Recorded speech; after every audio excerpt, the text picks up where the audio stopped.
صاحب حضرت مولانا مفتی کفایت اللہ صاحب اسٹیج پر تشریف فرما، اکابر علماء کرام آج کے اس کانفرنس میں شریک ہوگئے کہ مختلف اطراف سے آئے ہوئے قبائلی معتبرین علماء کرام، میرے نوجوان طلباء کرام، میرے محترم بھائیوں اور دوستوں، میں کوشش کروں گا کہ مختصر وقت میں بات کو ختم کر سکوں بغیر کسی تمہید کے مقاصد پہ آ جاؤں۔ یہ بنیادی سوال ہے کہ کیا وجہ ہے کہ آج پوری ملک میں ختم نبوت کے نام سے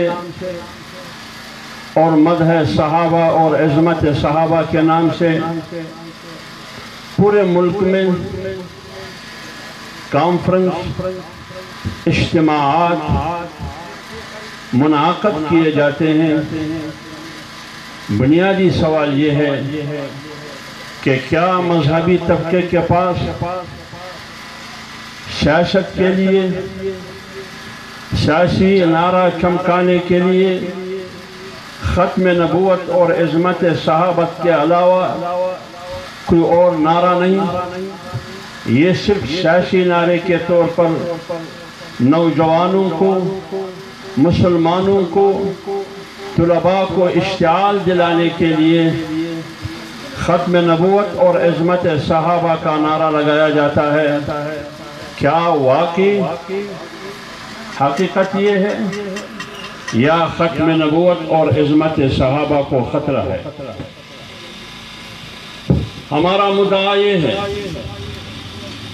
کہ ختم نبوت اور عظمت صحابہ کا نعرہ یہ صرف سیاست چمکانے کے لیے نہیں، بلکہ ہمیشہ کوشش یہ کی گئی ہے کہ ختم نبوت کا قانون جس کو آئین نے تحفظ دیا ہے اس کو چھیڑا گیا ہے، اور آج جو حکمران ایوان اقتدار پر قابض ہے انہوں نے بار بار چھیڑا۔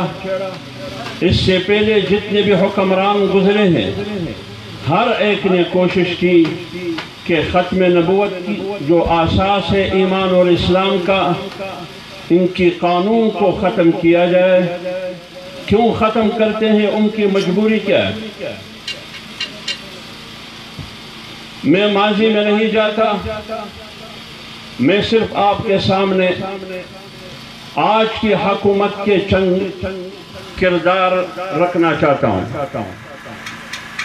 یہ حکومت اپنے آپ کو مدینے کی ریاست کے حکمران کہتے ہیں، اور ہر محفل میں، ہر اجتماع میں مدینے کی ریاست کے نام پر عوام کو بے وقوف بنانے کی کوشش کی جاتی ہے۔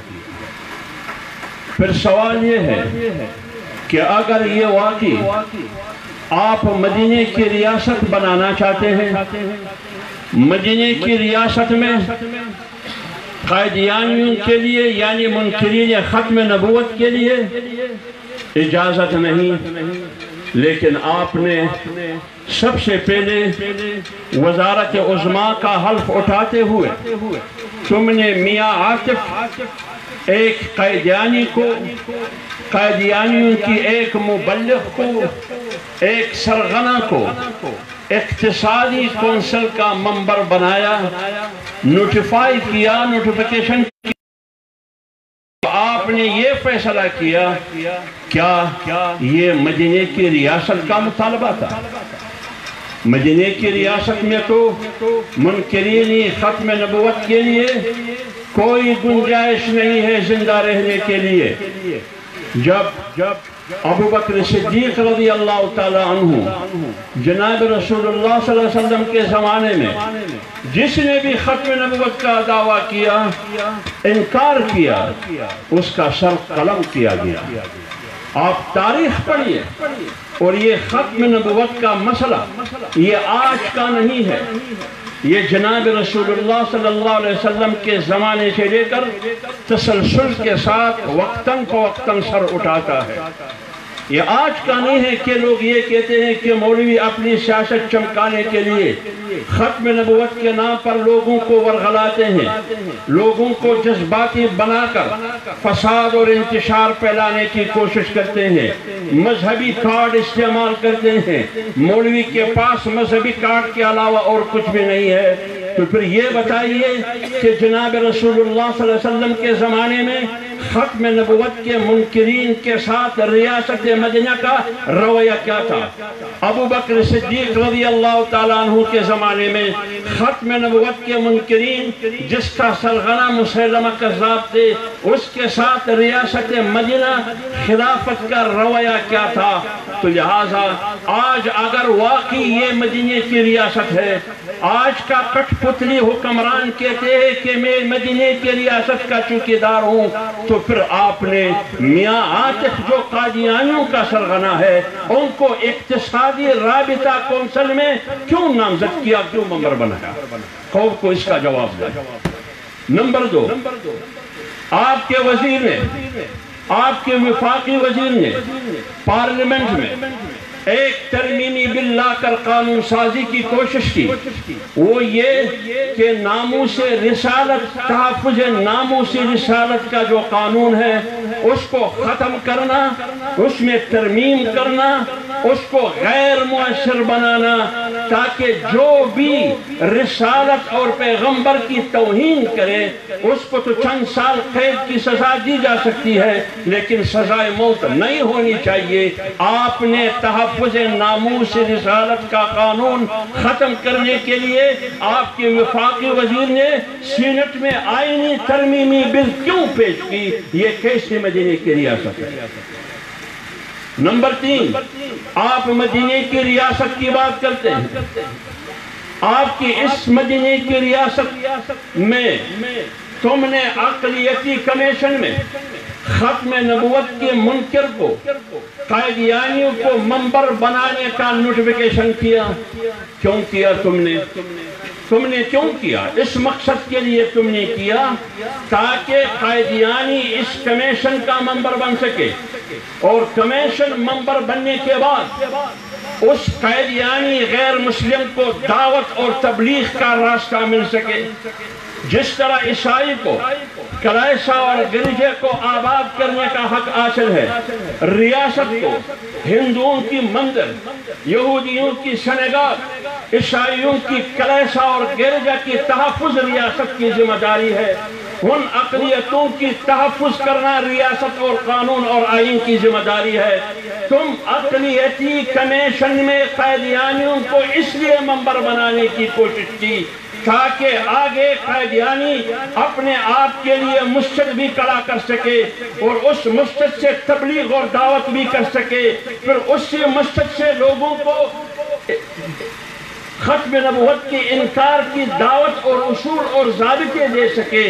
کیوں عیسائیوں کو اجازت ہے، کیوں یہودیوں کو اجازت ہے، کیوں سکھ کو اجازت ہے، کیوں ہندو برادری کو اجازت ہے؟ یہ تو بھی ایک غیر مسلم اقلیت ہے، یہ تو بھی غیر مسلم اقلیت ہے آئین کے مطابق۔ جب عیسائی کو کلیسا آباد کرنے کی اجازت ہے، جب ہندو کو مندر آباد کرنے کی اجازت ہے، تو پھر قائدیانیوں کو اپنا مسجد آباد کرنے کی بھی اجازت ہے۔ آپ اس لیے کرنا چاہتے تھے بین الاقوامی دباؤ میں، کیوں کیا تم نے؟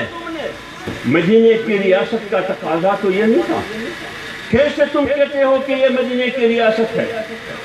پھر آپ کے ممبر پارلیمنٹ میں آپ کے ممبر نے پارلیمنٹ میں کھڑے ہو کر یہ کہا کہ اگر آپ امت مسلمہ میں بالعموم مشرق وسطیٰ میں بالخصوص امن چاہتے ہیں مسلمانوں کے لیے، سکون چاہتے ہیں مسلمانوں کے لیے، خوشحالی چاہتے ہیں مسلمانوں کے لیے، ایک پرامن فضا میں مسلمانوں کو رہنے کا حق دیا جاتا ہے تو بیت المقدس کو یہودیوں کے حوالے کرو، مسجد اقصی کو یہودیوں کے حوالے کرو، اور فلسطین مسلمان بیت المقدس اور مسجد اقصی سے دستبردار ہو جائے تو مشرق وسطیٰ میں امن آئے گا، امت مسلمہ میں ایک سکون اور خوشحالی آئے گی۔ آج تک 73 سال میں پاکستان کی پارلیمنٹ میں آج تک کسی نے یہ جرأت نہیں کی، آپ کے ممبر پارلیمنٹ ایک خاتون نے اس جرأت کا مظاہرہ کیا۔ یہ کس قسم کی مدینے کی ریاست ہے؟ اس لیے ہم کہتے ہیں کہ یہ بندہ مدینے کی ریاست کے نام پر لوگوں کو بے وقوف بنانے کی کوشش کرتا ہے، لیکن جمعیت علماء اسلام اور 21 کروڑ عوام نے اس کا راستہ روکا اور آگے بھی اس کا راستہ روکیں گے۔ اور یہ کیوں کرتے ہیں؟ یہ اس لیے کرتے ہیں، یہ بین الاقوامی ایجنڈا ہے۔ یہ جو ہم کہتے ہیں کہ بین الاقوامی ایجنڈ ہے، یہ یہودیوں کا ایجنٹ ہے، مثلا یہ امریکہ اور مغرب کا ایجنٹ ہے۔ یہ ہم کیوں کہتے ہیں؟ یہ ہم دلیل کی بنیاد پر کہتے ہیں۔ دلیل کیا ہے؟ دلیل یہ ہے، آج سے 1 مہینہ پہلے پارلیمنٹ میں قانون سازی ہوئی، آپ نے اخبارات اور میڈیا میں ایک لفظ بار بار سنا ہوگا، پیٹف کا لفظ، پیٹف کا لفظ یعنی فائنینشل ایکشن ٹاسک فورس۔ یہ ایک بین الاقوامی عالمی ادارہ ہے، اس نے پاکستان پر 27 شرائط رکھے تھے کہ ان 27 شرائط کو تم نے پوری کرنی ہے۔ ان 27 شرائط میں ایک شرط یہ تھا کہ تم نے ختم نبوت کا قانون ختم کرنا ہوگا، اس میں ایک شرط یہ تھا کہ تم نے تحفظ ناموس رسالت کا قانون ختم کرنا ہے، اس میں ایک شرط یہ تھا کہ تم نے دینی مدارس کو اسکولوں اور ہیلتھ سینٹرز ہسپتالوں میں تبدیل کرنا ہے اور اپنے تحویل میں لینا ہے۔ یہ شرائط انہوں نے رکھے تھے، یہ شرائط انہوں نے رکھے تھے کہ دینی مدارس کو اسکول اور ہسپتال میں تبدیل کر کے سرکار اپنے تحویل میں لے لے، کیونکہ یہاں سے اسلامی انتہا پسندی نتیجے میں دہشت گردی پھیل جاتی ہے اور دنیا میں فساد اور بدامنی کا جڑ مدرسہ اور مولوی ہے۔ یہ شرط تھا۔ کیا یہ شرط اس میں نہیں ہے کہ ختم نبوت کا قانون ختم کرے؟ کیا اس میں یہ شرط نہیں ہے کہ تحفظ ناموس رسالت کا قانون ختم کرے؟ کیوں کہتے ہیں وہ اس لیے کہتے ہیں کہ یہ ہیومن رائٹس کے خلاف ہے، اس لیے کہتے ہیں کہ یہ انسانی حقوق کے خلاف ہے۔ یہ کون کہتا ہے؟ امریکہ، مغرب اور یورپ۔ کیا آپ نے جو عراق پر چڑھائی کی 15 لاکھ لوگوں کو، 15 لاکھ لوگوں کا خون بہایا تم نے، یہ کہاں کا انسانی حقوق ہے؟ آپ نے صرف 6 لاکھ شیرخوار بچوں کو مارا، 6 لاکھ شیرخوار بچوں کو مارا تم نے، یہ کہاں کا انسانی حقوق کا تحفظ ہے؟ تم نے لیبیا کو تہس نہس کر کے لاشوں کا ڈیر بنا دیا، یہ ہے انسانی حقوق؟ کیا تم نے شام میں جنگ شروع کی، لاکھوں لوگوں کو مارا، قتل کیا، خون ریزی کی، خون بہایا، یہ ہے انسانی حقوق؟ تم نے افغانستان میں 18 سال سے خون بہا رہے ہو، کیا یہ ہے انسانی اور جمہوری حقوق؟ آپ مجھے انسانی حقوق کا علم بردار ہو کے مجھے کہتے ہیں کہ تحفظ ناموس رسالت کا قانون ختم کرو، ختم نبوت کا قانون ختم کرو، کیوں یہ انسانی حقوق کے خلاف ہے؟ یہ میں نہیں کہتا۔ آپ FATF کی شرائط پڑھیں، سارے آپ لوگ پڑھے لکھے لوگ ہیں، ان میں اگر یہ شرط نہیں تھا کہ تحفظ ناموس رسالت کا قانون تم نے ختم کرنا ہے، اس میں اگر یہ شرط نہیں تھا کہ تم نے ختم نبوت کا قانون ختم کر کے آئین سے یہ آرٹیکل نکالنا ہوگا، اگر اس میں یہ شرط نہیں تھا کہ دینی مدارس کو ختم کر کے اسکولوں اور ہیلتھ سینٹر میں تبدیل کرے، اگر یہ شرط نہیں تھا، میں اس ہزاروں اجتماع کی موجودگی میں زندگی کے لیے سیاست سے برات کا اعلان کروں گا۔ یہ جھوٹ ہے۔ اس لیے آپ بین الاقوامی ایجنڈے کے علم بردار ہو، اس لیے آپ بین الاقوامی ایجنڈے کی تحفظ دینے کے لیے تحفظ ختم نبوت کا قانون ختم کر رہے ہو۔ اس لیے آپ کی وزیر نے آئینی ترمیمی بل پیش کی، اور یہ ہر حکومت میں یہ کوشش ہوئی ہے، گزشتہ حکومت میں بھی یہ کوشش ہوئی، جیسے حافظ مومن صاحب نے اس کا ذکر کیا۔ جب سینٹ میں یہ بل آیا، انتخابی اصلاحات کے آڑ میں ختم نبوت کے حلف نامے کو اقرار نامے میں تبدیل کیا، تو سب سے پہلے جمعیت علماء اسلام کا ایک ادنا کارکن، ایک ادنا پارلیمنٹرین آئینی ترمیمی بل پیش کیے کہ تم نے ختم نبوت کا حلف نامہ اقرار نامے میں کیوں تبدیل کیا؟ جواز کیا ہے جواز؟ جب پتہ چلا حلف نامہ تو نہیں بلکہ 7C اور 7B کا خاتمہ بھی کیا گیا تھا۔ 7C اور 7B کا خاتمہ کر کے اس کا معنی یہ کہ قائدیانی پارلیمنٹ کا ممبر بن سکتا ہے۔ جب قائدیانی پارلیمنٹ کا ممبر بن سکتا ہے تو وہ وزیر اعظم بھی بن سکتا ہے، وہ اسپیکر بھی بن سکتا ہے، وہ وزیر اعلیٰ بھی بن سکتا ہے، وہ چیئرمین بھی بن سکتا ہے۔ لیکن اس کا راستہ ہم نے روکا، لیکن اس کٹ پتلی حکمران نے ہمیشہ کوشش کی ہے۔ آج سے 1 مہینے پہلے FATF کی قانون سازی ان کے کہنے پر اسلام آباد کے پارلیمنٹ میں قانون سازی ہوئی۔ کس قسم کی قانون سازی؟ علماء کو کوئی پتہ نہیں ہے، علماء سمجھنے کی کوشش بھی نہیں کرتے۔ ان کی خیال یہ ہے کہ جمعیت علماء اسلام اپنی سیاست چمکانے کے لیے سب کچھ کر رہا ہے۔ اسلام آباد کے حدود میں جتنے بھی اوقاف کی املاک ہے، یہ سارے قانون سازی کے ذریعے سرکار نے اپنے کنٹرول میں لے لی۔ یہ قانون سازی کس کے ذریعے ہوا؟ پاکستان کی پارلیمنٹ نے یہ قانون سازی کی، اور یہ شرط کس نے لگائی تھی؟ فائنینشل ایکشن ٹاسک فورس نے۔ کیا جب اسلام آباد میں یہ فیصلہ ہو سکتا ہے تو خیبر پختونخوا میں تحریک انصاف کی حکومت ہے، کیا یہ فیصلہ ادھر نہیں ہو سکتا؟ اسمبلی میں اکثریت تحریک انصاف کی ہے، کیا پنجاب میں یہ فیصلہ نہیں ہو سکتا؟ ہو سکتا ہے۔ کیا بلوچستان میں یہ قانون سازی نہیں ہو سکتی؟ تو جب آپ اسلام آباد میں اس قسم کی قانون سازی کا راستہ نہیں روکیں گے تو پھر KPK میں کیسے راستہ روکیں گے؟ تم پنجاب میں کیسا راستہ روکیں گے اس کا؟ بلوچستان میں اس کا راستہ کیسے روکیں گے؟ یہ قانون سازی ہوئی ہے، لیکن جب ہم بات کرتے ہیں مسجد کی، جب ہم بات کرتے ہیں منبر اور محراب کی، جب ہم بات کرتے ہیں خطیب اور امام کی، تو کہتے ہیں کہ جمعیت علماء اسلام اپنی سیاست چمکانے کے لیے سب کچھ کر رہا ہے۔ اور اس کے لیے پہلے تو وہ ترجمانی فواد چودھری کے ذریعے کرتے تھے، اکبر شہزاد کے ذریعے کرتے تھے، یا شہباز گلدی گل کے ذریعے کرتے تھے۔ آج انہوں نے مذہبی امور کے نام پر، مذہبی امہا انگی کے لیے، شاعر اسلام کی چوکیداری کے لیے نام نہاد سرکاری اور درباری مولوی حافظ طاہر اشرفی کو رکھا، اور حافظ طاہر اشرفی کی حیثیت ہمارے مولویوں میں ایسا ہی ہے جیسے پاکستان کی فلم انڈسٹری میں وینا ملک کی حیثیت ہے۔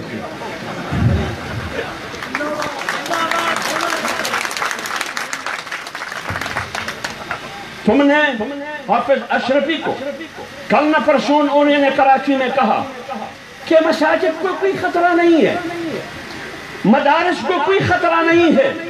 میں صرف ایک سوال کرتا ہوں، ایک سوال اس اجتماع کے ذریعے ان سے کرتا ہوں، ببلو سے، کہ آپ اس کا جواب مجھے دو کہ آج سے 3 ہفتے پہلے فیٹک کے کہنے پر اسلام آباد کے پارلیمنٹ میں، اسلام آباد کی ٹیریٹری میں مساجد کے بارے میں وقف املاک کے بارے میں ہاں کیا قانون سازی ہوئی، کیا اس قانون سازی کے ذریعے مساجد کو سرکار کے کنٹرول میں لیا یا نہیں لیا؟ کیا پھر کسی خطبے کو اور کسی امام اور خطیب کو اپنے مرضی کے مطابق تقریر کرنے کی اجازت نہیں ہوگی؟ جب کمشنر فیصلہ کرے کہ یہ مسجد آپ کا نہیں، آپ حق نہیں رکھتے، وہ قبضے میں لے سکتا ہے، اس کے خلاف آپ کسی عدالت میں اپیل بھی نہیں کر سکتے۔ یہ کیا ہے؟ اس کا جواب دے تم، اس کا جواب دو تم۔ اس لیے ہم میدان میں مدینے کی ریاست کی علم بردار، مدینے کی ریاست کا واویلا کر کے مدینے کی ریاست کے نام اور چہرے کو بدنام اور مسخ کیا جا رہا ہے، لیکن آپ کی زبان سے تمہیں اجازت نہیں دی جائے گی کہ تم اپنے گندے زبان سے مدینے کی ریاست کا چہرہ مسخ کریں۔ اور کہتے ہیں کہ آج سے پہلے کوئی ایسا حکمران نہیں آیا تھا کہ کم سے کم مدینے کی ریاست کا نام تو لے۔ پہلی دفعہ ایک ایماندار حکمران آیا، ایک ایماندار حکمران ابو ٹھریان، ایک کا شیخ، اس کے ان تمام سیاسی لوٹوں کو جمع کر کے ایک شیخ رشید جیسا لوٹا بنتا ہے۔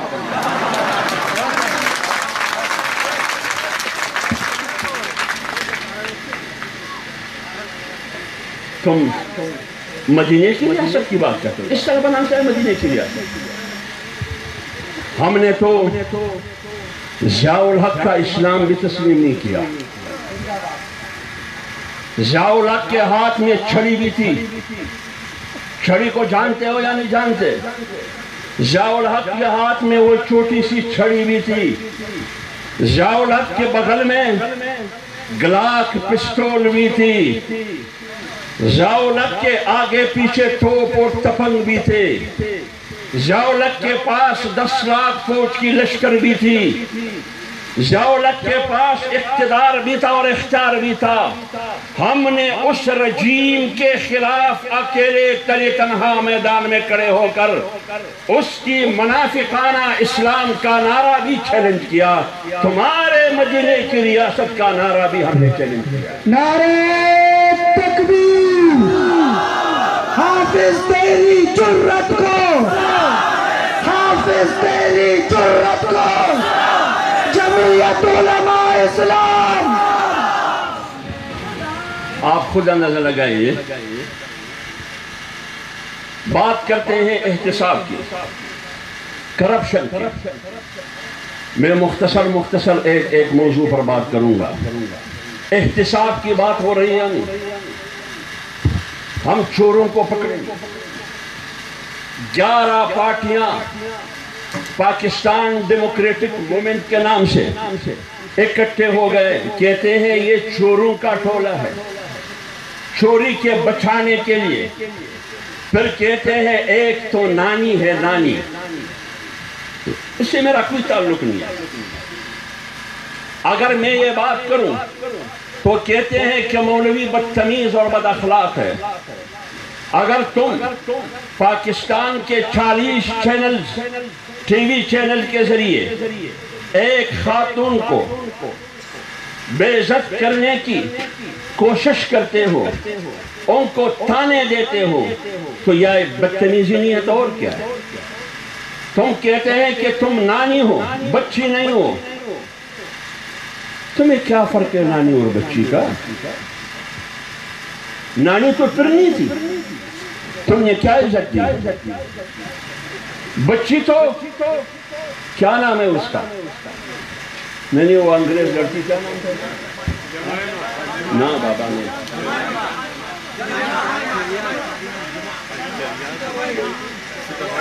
سیتا وائٹ، نوجوان بچی تو سیتا وائٹ تھی۔ تم نے کیا احترام کیا اس کا؟ اس کی عزت کو پامال کیا تم نے۔ امریکہ کی کیلیفورنیا کی ریاست کی عدالت کا فیصلہ آج بھی موجود ہے۔